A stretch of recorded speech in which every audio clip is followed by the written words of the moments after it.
We often hear about culture as the most important attribute of effective organizations, but it's not always clear how we can create that culture to drive organizational success.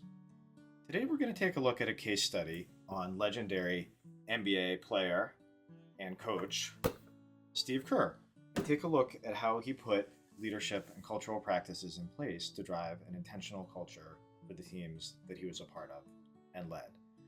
Welcome to the Talk to Me PDD podcast. I'm your host, PDD, where we talk about all things knowledge work, technology, AI, management, and today, leadership.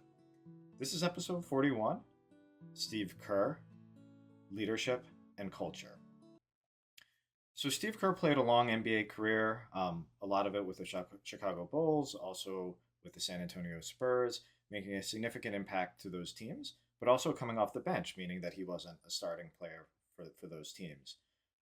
After his playing career ended, he transitioned into coaching, ultimately coaching for the Golden State Warriors and leading them through a great run, winning many championships and having a lot of success. So one of the things that Steve did when he was about to take on that first time coaching job that I would encourage any new leader, coach, or manager to do is that he was really intentional about doing some learning, going out to experts, and understanding how he wanted to lead as the coach of the team. He actually went and spent a couple days with NFL football coach Pete Carroll to learn from how he created culture. Carroll is known as sort of a legendary players coach and being able to relate to players, and that was something that Steve valued and wanted to copy. One of the things that Carroll asked him was to focus on, not just sort of the strategy and the style of play that he wanted to implement as a coach, but the culture that he wanted to land and what attributes were important to him and that he wanted to see reflected in his team. So Steve spent some time while he was there thinking about those things and ultimately came up with 10 attributes that he thought reflected his own personal values and attributes that he wanted to see in the team. And this is really important because there's all sorts of team cultures that can work. But as a leader, those cultural values need to be authentic to you and align with your own personal values and ways of being. So that was something that he wanted to do as well. But 10 is a lot. It's a lot of attributes to remember.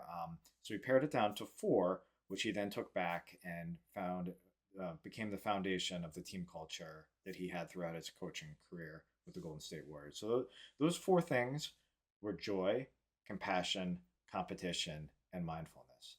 So we'll break those down quickly and talk a little bit about how he thought about those. So professional sports is serious in a lot of ways. There's a lot of money on the line. There's people's careers. There's where people live if they get traded or if they get cut from a team. So serious consequences with how people perform in a game. But ultimately, it is a game, and the joy was about connecting back to that, the joy of playing, and having players play without some of the burdens that surround them in real life, and forgetting that and being able to be a bit loose and creative while they're playing. And I think that's something that translates really well to kind of the world of knowledge work as well, especially in a time where there's maybe stress and uncertainty about the job market or where technology is taking us. Obviously, you want to take those threats seriously and be informed and be intentional with your career. But if you let those affect your play too much, it's going to be hard to be joyful and hard to play as well as you want to. The second one was about compassion, understanding that every player is coming from a different background, from different circumstances.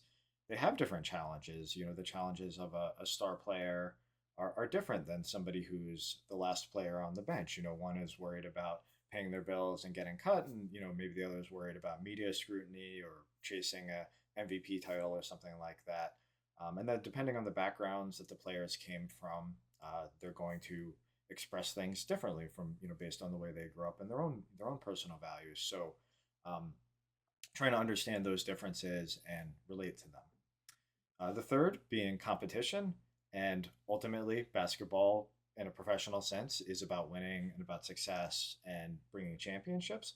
And it's okay to say that, and it's okay to have a culture that values that competitive aspect and wanting your team to succeed.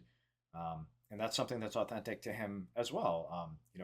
Even though Steve Kerr, I think many people would refer to him as a very nice, caring guy, he's also super competitive And something he talked about going way back to his childhood. Getting in trouble for getting so worked up at games in his driveway and in the neighborhood with family. That was he sort of the competitive nature was innate to him as well. And then the final one, mindfulness, which was something that he found very valuable to himself and to his career. And one of the things that I think is most interesting about this and sort of different from the other three were aspects that I think he was very comfortable leading.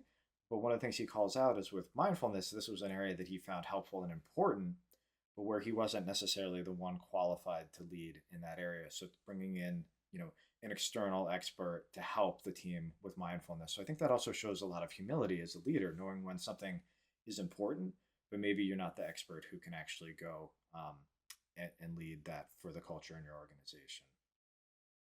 So those were the four: joy, compassion, competition, and mindfulness. Um, One of the other things that is important to earn respect as a leader um, is that the team that you're leading needs to feel that you can relate to where they're coming from, to their experiences, and seeing that you have some understanding of what they're going through. And obviously, you can't live every experience, and you won't have necessarily every experience of the people on teams you may lead. But having some of that and being able to show empathy and show who you are as a leader um, can really resonate. If your team doesn't respect you or think that you have an understanding of what they're going through, it's going to be hard to implement that culture. Um, One of the interesting things, and I think this is an important attribute of leadership, is showing some toughness and willing to fight. There's a famous story where when Steve Kerr was on the Bulls, he got into physical altercation with Michael Jordan. If you've seen the Last Dance series, they talk a little bit about it there. Um, Now, Steve Kerr's most likely not going to win in a physical confrontation with Michael Jordan for size and a number of things like that. Um, and as great a player as Steve Kerr is, he's not anywhere in the realm of Jordan.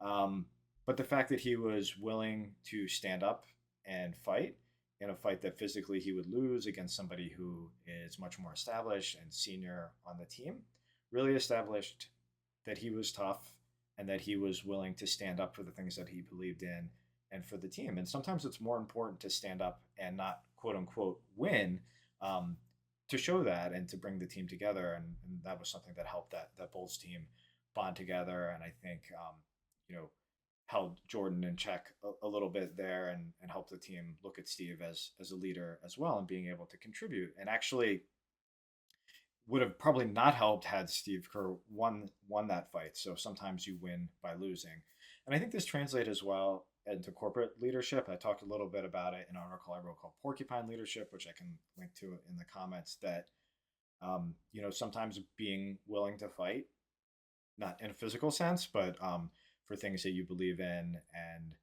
to keep and maintain the culture that you believe in goes a long way into earning that respect. And sometimes you're not going to win that fight, especially if it's against somebody more senior. But again, it's the case by being willing to put yourself out there to stand up and show what you believe in, even when you're outranked or outgunned, goes a long way into establishing the toughness as a leader. And that helps your team know that you'll be willing to put yourself out there to defend their culture or the team culture and to defend the team. Once Kerr established this culture, he was a new coach. He kind of introduced it in the way that I think if you've been on a new team in the corporate world, you've probably seen. Um, it didn't really change at that point, and this is over a number of years and a number of different players and circumstances, and it wasn't the sort of thing where he put up PowerPoints and talked about it all the time. It was important that it became a lived culture, right? You can talk about all of these attributes all you want, but if you're not actually living them and taking action based on them, it really doesn't matter. So he would bring this up kind of formally, maybe once a year or something like that. But once it became ingrained into the team and there were culture leaders that had been there over some time, even as the personnel changed and new players came in, it was something where organically they got absorbed into that culture. And I think that's the strongest type of team culture that I've seen, where once it's established, you're not trying to change it every year and chase some new goal.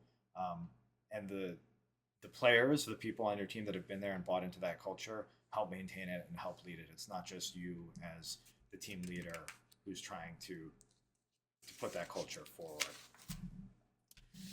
Now, one of the things that I love that Kerr talks about is coaching different players differently, and I think this is an incredibly important part of leadership and something that I really try and do as a people manager. Something that I think one-on-ones are great for, getting to understand and learn where the individuals that you manage or that you work with are coming from, what are their own specific backgrounds and approaches to things, and tailoring your approach to where that person's coming from, so they can be the most successful and the team can be the most successful.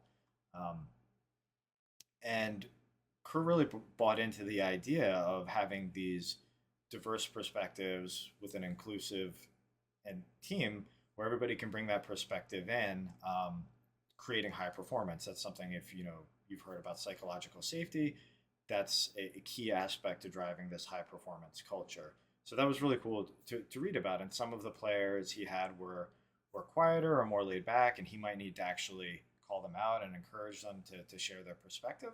And other players were more fiery and outgoing and willing to share that. And figuring out how to mix those together and get the balance of everybody's perspective and to meet people where they are, in order to make them the most successful.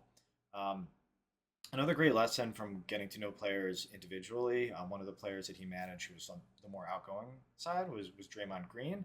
And he talks about a particular season where a lot of the other star players were out, things weren't going particularly well, there was kind of a lot of pressure. And he felt as a coach that, maybe the best approach was to lay off on Draymond Green a little bit in terms of coaching him, giving him feedback and that sort of thing, just because he had so much pressure and didn't need any more, coming from his coach. He was a veteran, all that sort of thing. Well, it turned out that Draymond, as a high performer, actually felt that this was sort of a lack of respect, or that his coach had kind of turned a blind eye to him. And I think that's something that can come up in the corporate world as well, right? Sometimes we may have high performers on our team. There's so many things going on, and we know they're busy, and we're like, okay, we just don't want to bother them with this stuff or that sort of thing. As a high performer, that might feel like, hey, why is my manager not giving me this feedback or coming in and talking about that thing, the things that are going on? So I think that's important to bear in mind, where as a leader or a manager, we might think we're doing a high performer a favor by giving them a little bit more space, but that's not always the way that it lands. So many great takeaways that I took from looking at how Steve Kerr approached coaching. I think you can translate these into many different domains. They really resonated with me and a lot of things that I try and do as a people manager and a leader. So hopefully you found them useful. If you like this content, please like and subscribe. You can find Talk to Me PDD on YouTube and all the podcast channels. Find me on LinkedIn and Blue Sky, and happy to hear from you. Hopefully this helps you in your leadership journey.